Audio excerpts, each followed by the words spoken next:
I'm having to be extra quiet today because I've got a sleepy cat here.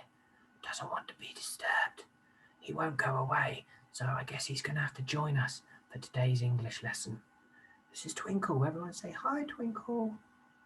He probably won't respond because, well, you know, cats, they do their own thing.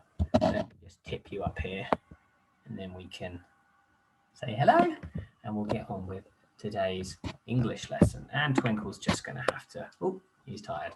He's just going to have to relax there and, well, you can join in with today's activity, can't you? Because actually, I think you're going to enjoy today's activity. It's very simple and it's a lot of fun. And I think that you will get a lot of enjoyment from it today. It's very relaxing, very calming, and hopefully that will help your grown-ups as well. So, what I'm going to do is I'm going to read a little bit of text to you, the start of a story, and you are going to have to do some visualizing. Visualizing is all about the images that you can see in your mind. When you visualize something, it's what you can see in your mind. I'm going to read and I'd like you to visualize. And then when I finished reading it out, I would like you to draw your visualization on a nice big piece of paper. You can have it landscape way around, or you can have it portrait way around, whichever way works best for you. And I'd love you to draw everything that you visualized and you saw in your mind while I was reading to you. And then when you finished your visualization and you colored it all in beautifully, you can even, in fact, what I'm going to ask you to do is to label your visualization and maybe pop in some noun phrases that we talked about the other day. Twinkle's just popped off. Label your drawing with your noun phrases and describe everything that you can see in this wonderful visualization that you've drawn out.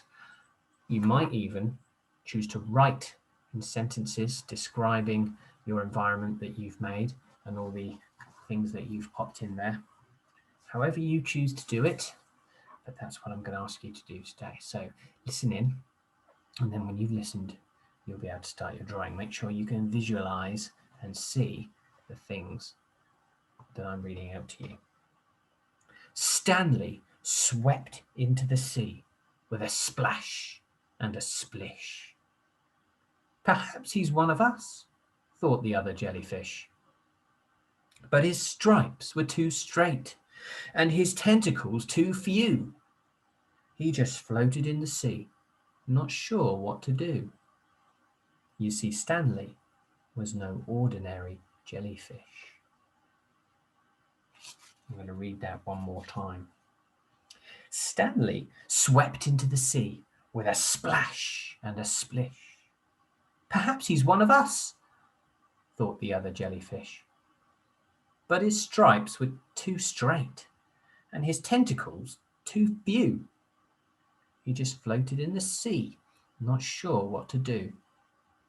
You see, Stanley was no ordinary jellyfish. What could you see in your mind as I read that to you? What do you think Stanley looks like? Do you think you could draw Stanley as part of your visualization?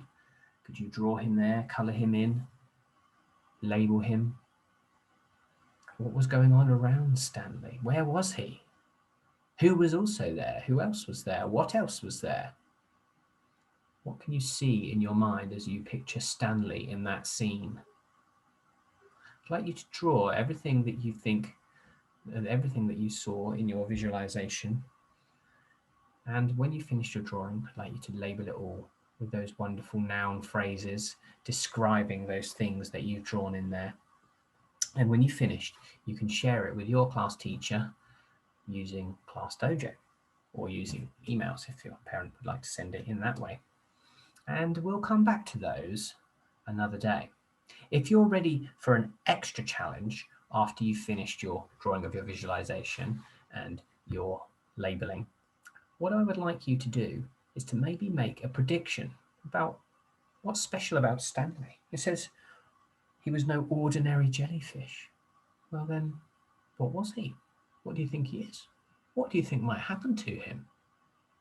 Do you think you could write a prediction, predicting what you think is going to happen in this story, just from what we've heard today?